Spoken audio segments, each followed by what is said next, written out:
யூதர்கள் வந்து உலகத்தினுடைய சாபக்கேடு அப்படின்னு தான் நான் சொல்லுவேன். யூதம் அதில் இருந்தால் யுத்தம்ன்ற வார்த்தையே வருது. இன்னைக்கு ஈரான் மேலே தாக்குறது யாரு? அவங்க. ஆனால் இப்போ யாரை வில்லனை காமிக்கிறாங்க? ஈரானை வில்லனை காமிக்கிறாங்க. ஏன்னா மீடியாலாம் இந்த யூத பிசாசுங்க கையில் இருக்குது. இதை நாம் வன்மையாக கண்டிக்கிறோம். ஈரானுக்காக எல்லோரும் வேண்டிக் கொள்வோம். வணக்கம். ஒரு இரங்கல் செய்தி. ஈரானுடைய பெருந்தலைவர் இன்று அதிகாலை இஸ்ரேலுடைய தாக்குதலில் அவர் குடும்பத்தோடு இறந்து விட்டார். அவரது மறைவுக்கு ஆழ்ந்த இரங்கலை தெரிவித்துக் கொள்கிறோம். இது என்னுடைய பர்சனல் லாஸ், என தனிப்பட்ட இழப்பாகவே நான் கருதுகிறேன். அந்த அளவுக்கு அவர் வந்து ஒரு அருமையான மனிதர், நைஸ் மேன், ரொம்ப தெய்வீக தோற்றம் கொண்டவர். அவருடைய அதாவது ஈரானுடைய ஸ்பிரிச்சுவல் லீடரும் அவர் தான். இப்போனா ஒரு முக்கியமான புள்ளி. அவங்கள குறி வச்சு தாக்குனது மிகுந்த கண்டனத்துக்குரியது. இஸ்ரேலையும் அமெரிக்காவையும் மிக வன்மையாக நாம் கண்டிக்கின்றோம்.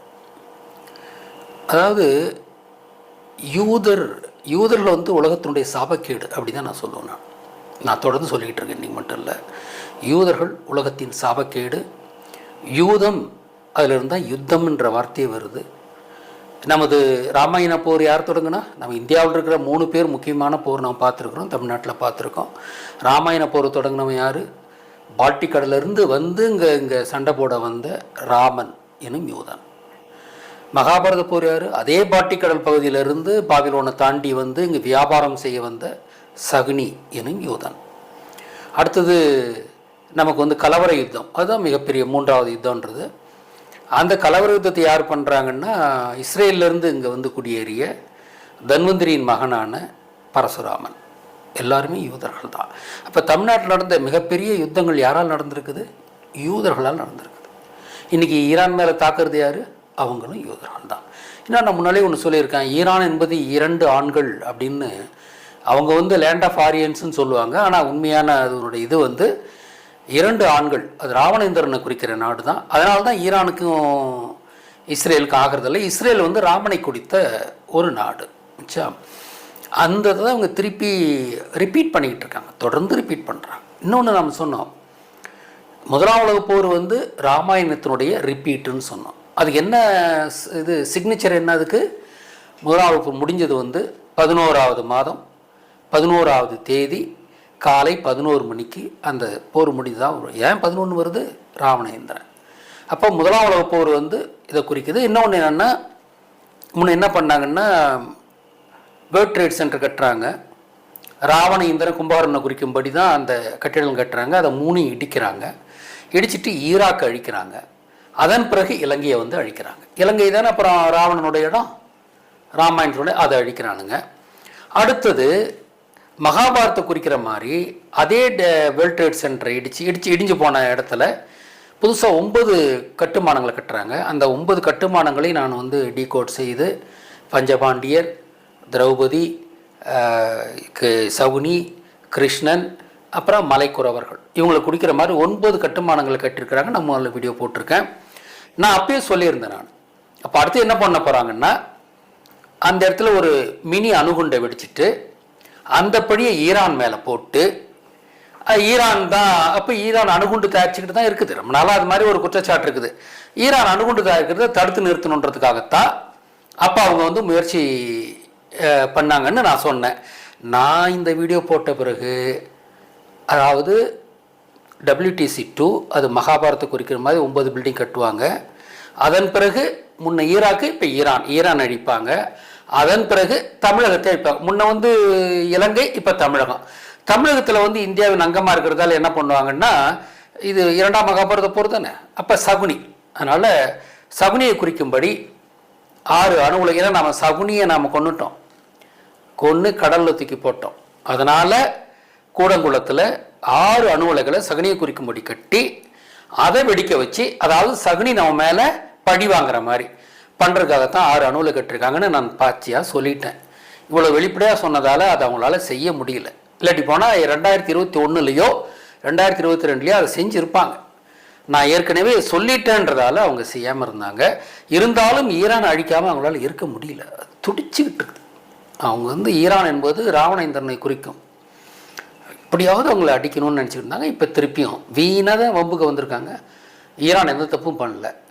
நீங்கள் அவன் அணுகுண்டு தயாரிக்கிறாங்கன்னா ஏன் அமெரிக்கா அணுகுண்டு தயாரிக்கலாம், இஸ்ரேல் அணுகுண்டு தயாரிக்கலாம், வச்சுருக்கலாம், ஈரான் வச்சிருக்கூடாதா? உங்களுக்கு ஒரு சட்டம், அடுத்தவனுக்கு ஒரு சட்டமா? இது என்ன நியாயம் இது? உலக மக்கள் எல்லாம் இன்று ஈரானோடு ஒன்றிணைய வேண்டும், ஈரானுக்கு ஆதரவாக இருக்க வேண்டும். சோஷியல் மீடியாலாம் தயவு செய்து பேசுங்க. இந்த அக்கிரமத்தை, அநியாயத்தை நாம் ஏற்றுக்கொள்ளக்கூடாது. சும்மா இருந்த ஒரு நாட்டு மேலே பண்ணுறாங்கன்னா யாருக்குமே இங்கே பாதுகாப்பு இல்லைன்னு தான் அர்த்தம் ஆகுது. இதெல்லாம் நீங்கள் அனுபவிக்கவே கூடாது. முன்னையுமே வந்து 12 டே வார் நடந்தது. அப்பயும் இஸ்ரேல் வந்து ஈரானை தாக்குனாங்க. இப்பயுமே அமெரிக்காவும் உங்களுக்கு சேர்ந்துக்கிட்டு தாக்குறாங்கன்னா சும்மா இருந்த நாட்டு. ஆனால் இப்போ யாரை வில்லனை காமிக்கிறாங்க? ஈரானை வில்லனை காமிக்கிறாங்க. ஏன்னா மீடியாலாம் இந்த யூத பிசாசுங்க கையில் இருக்குது. உலக மீடியாக்கள் எல்லாம், இந்திய மீடியாவும் என்ன இங்கே பிராமண கையில் தானே இருக்குது. அவங்களாம் யூதர்கள் தானே. இந்திய யூதர்களுக்கு பிராமணன்னு பேர். எல்லாம் இவங்க கையில் இருக்குது. பொதுமக்கள் அவங்க சொல்கிற கதையை வாங்காதீங்க. நீங்கள் மெயின் ஸ்ட்ரீம் மீடியாவில் பேசுகிறதெல்லாம் நம்பாதீங்க. சோஷியல் மீடியாலாம் நல்ல நல்ல எண்ணம் கொண்டவர்கள் அகில இந்தியாவிலும் உண்மையை பேசி செய்திகளை பகிருங்கள். இவங்க நேரேட்டிவெல்லாம் மாற்றணும். ஆனால் இப்போ சோஷியல் மீடியா வந்த பிறகு தான் உண்மைகள் தெரிய ஆரம்பிச்சிருக்கு நமக்கு. அதனால் இதை நாம் வன்மையாக கண்டிக்கிறோம். அந்த ஈரான் மேல் தாக்குதலையும், அதை அவங்க மத தலைவரையும், போற்றத்தகுந்த ஒரு தலைவரையும், நல்ல மனிதரையும் கொன்றது வந்து ஏற்றுக்கொள்ள முடியாத ஒன்று. அவங்க என்ன பண்ணுறாங்கன்னா, இது ஒரு சைக்கலாஜிக்கல் வார்ஃபேர் மாதிரி. முதல்ல அவர் அடிச்சுட்டா நிலை குலைஞ்சு போயிடுவாங்கன்றதால என்னென்னா அவங்களுக்கு சுலபமாக வெற்றி கிடைக்குன்ற மாதிரி தான் இதெல்லாம் பண்ணுறாங்க. எப்பயுமே அவங்க இப்படி பண்ணிக்கிட்டு தான் இருக்காங்க. யூதர்களை பொறுத்த வரைக்கும் போர் தர்மம்னு அவங்களுக்கு எதுவும் கிடையாது. மற்றவங்களுக்கெல்லாம் உண்டு. போர் தர்மமே இருக்காது. நான் வந்து பரசுராமன் எப்படி சண்டை போட வந்தோம், இது அம்மை நோயை பரப்பிட்டு தான் சண்டை போட வந்தோம். வச்சுங்களா? இப்போ கொரோனா வந்த உடனே 3ஆம் உலக போர் வந்திருக்கணும். கொரோனா வந்த உடனே வந்து உக்ரைனுக்கும் ரஷ்யாவுக்கும் சண்டை, அதை உலகப்போராக மாற்றுறது தான் முயற்சி பண்ணானுங்க. ஆனால் உலகப்போர் வர்றதுக்கு வாய்ப்பு கிடையாது அப்படின்றதால எல்லாருமே அதை வெறுக்கிறாங்க. ஏன்னா பெரிய பொருளாதார இழப்பு வரும், பெரிய நஷ்டங்கள் உண்டாகுன்றதால யாரும் அதை வாங்கலை. ஆனால் இப்பயுமே வந்து அது ரீஜனல் வார்ஃபேராக தான் முடியும் நினைக்கிறேன். அது உலகப்போராக மாறுறதுக்கு வாய்ப்பு இல்லை, மாறவும் கூடாது. ஏன்னா பெரிய இழப்புகளை நம்ம சந்திக்க வேண்டியிருக்கோம், பெரிய பின்னடைவுகளை சந்திக்க வேண்டியிருக்கோம். எல்லாருக்கிட்டையும் அணு ஆயுதங்கள் இருக்குது. அதனால் அந்த உலகப்போர்லாம் மூடக்கூடாது. ஈரான் மக்களுக்காக, அநியாயம் செலுத்தப்படும் ஈரான் மக்களுக்காக நாம் அனைவரும் ஒவ்வொரு தமிழரும் வேண்டிக் கொள்ளுங்கள், தொடர்ந்து வேண்டிக் கொள்ளுங்கள். அந்த போர் நிற்கும் வரை தொடர்ந்து ஈரானுக்காக நம்முடைய வழிபாடு இருந்தால் ஈரான் நிலைத்திருக்கும். ஈரான் என்பது ராவணேந்திரனை குறித்த நாடு, அவர்கள் நம்மவர்கள். அதனால் அதுவும் நியாயமானவர்கள்.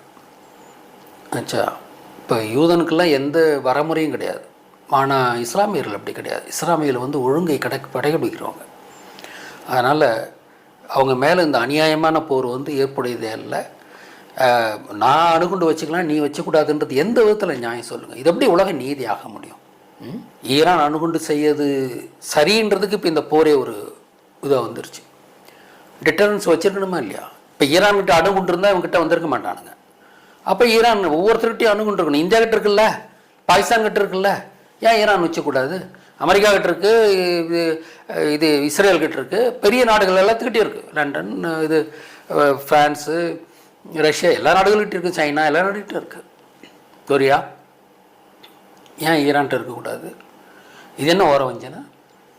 நான் வச்சுக்கலாம், நீ வச்சுக்கூடாதுன்னு எந்த விதத்தில் நியாயம்? அதனால் அனைத்து மக்களும் ஈரானுக்காக வேண்டிக் கொள்ளுங்கள். இந்த போர் முடியும் வரை ஈரான் வெல்ல வேண்டும் என்று கடவுளை பிரார்த்தியுங்கள். நம்மால் முடிந்தது அதுதான். நமது இந்திய அரசாங்கமே அநியாயம் பிடித்த அரசாங்கமாக தான் இருக்கிறது. இப்போ மோடி அங்கே போயிட்டு வந்த பிறகு தான் இந்த சண்டையும் ஆரம்பிச்சிருக்கு. இந்த சண்டைக்கு பின்னால் இந்தியாவும் இருக்குது. இந்தியாவின் சாபக்கேடு பிராமணர்கள். ஆச்சா, இவங்க வந்த பிறகு தான் நம்ம வந்து நமது சாதிகளாக பிரித்து வர்ணாசிரமத்தை உண்டு பண்ணி, என்றைக்கு அவங்க இந்தியாவுக்குள்ளார நுழைஞ்சாங்களோ பிராமணர்கள், அன்னைக்கு வந்து யூதர்கள், அன்னைக்கு வந்து நம்ம குட்டி சவர போனோன்றது தான். எல்லாரையும் வந்து ஹியரார்கியெல்லாம் இவன் மேலே, அவனுக்கு மேலே, அவனுக்கு மேலேன்னு 4 வருடம் தான் 5 வருடம் 4 வருடன்றதுலாம் கிடையாது.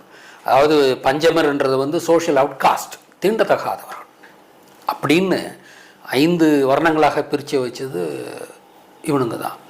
ஸோ அதனால் அவங்களால நமக்கு நடந்ததெல்லாம் போதும். இன்னும் இந்தியா வந்து பிராமண கையில் தான் இருக்குது. அதையும் நாம் மீட்க வேண்டும். அதை மீட்கிறதுக்கு என்ன ஒரு வழின்னா, எலக்ட்ரானிக் ஓட்டிங் மிஷினை ஒழிச்சாகணும்.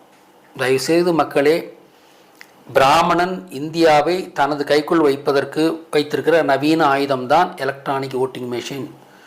பேப்பர் பேலட் வரணும், அன்னைக்கு போட்ட ஓட்ட அந்த இடத்துலையே எண்ணணும், ஒவ்வொரு பூத்துலையும் எண்ணணும், கேமரா முன்னால் எண்ணணும். இதுதான் நாம் வைக்கிற கோரிக்கை.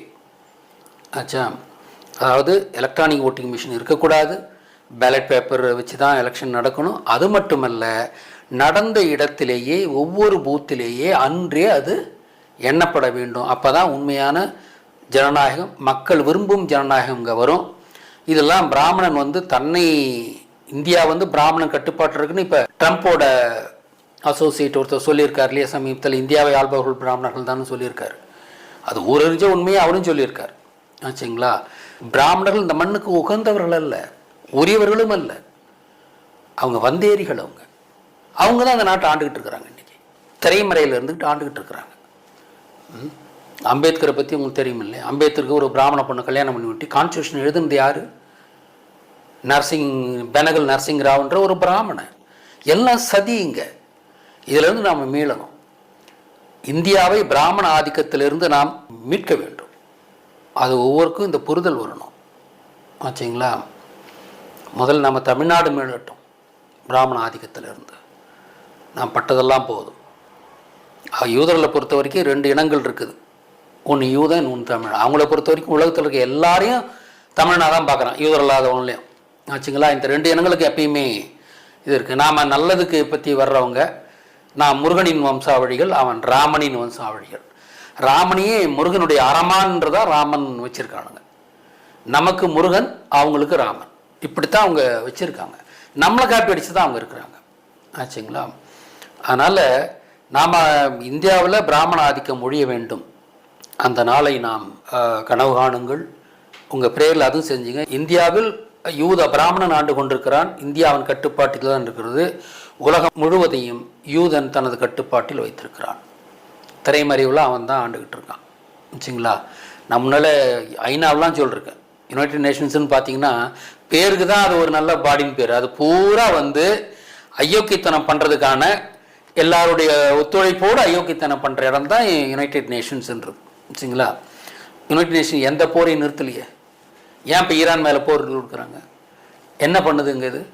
எங்கே நியாயம் இருக்குது? யுனைடெட் நேஷன்ஸ் எல்லாம் கலைச்சிடணும், தேவையே கிடையாது. அதெல்லாம் அது வந்து பிராமணன் யூதன் தன்னுடைய செயல்களை லெஜிட்டிமசியோடு பண்ணுறதுக்கு தான் அவன் வச்சுருக்கான். லெஜிட்டிமசினா எல்லாம் இந்த ரப்பர் ஸ்டாம்புங்களை வச்சுக்கிட்டு இது பண்ணிக்கிட்டு அவங்கக்கிட்ட செக்யூரிட்டி கவுன்சில் எத்தனை பேர் இருக்கான்? செக்யூரிட்டி கவுன்சில் வச்சுருக்கோம் எல்லாமே இந்த யூதர்கள் தான் இருக்காங்க. அதில் இந்த உலகத்தை யார் மேலே சண்டை போடணுன்றதெல்லாம் இவனு தான் முடிவு பண்ணுறானுங்க. இந்த நிலை மாறணும். உலகம் தன்னெழுச்சியாக யூதர்களிடமிருந்து விடுதலை பெற வேண்டும். இந்தியா பிராமணர்களிடமிருந்து விடுதலை பெற வேண்டும், தமிழ்நாடும். அதனால் அங்கங்கே அந்த மக்களின் ஆட்சி வாழணும்.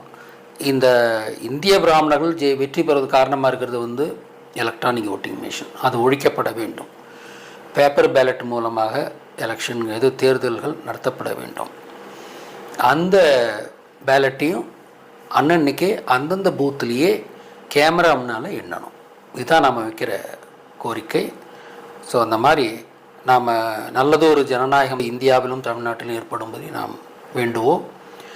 ஈரான் காக்கப்பட வேண்டும் என்று அனைவரும் வேண்டுவோம். இந்த போர் நடக்கும் காலம் முழுவதும் தினந்தோறும் நிரந்தரமாக வேண்டுங்கள். வணக்கம்.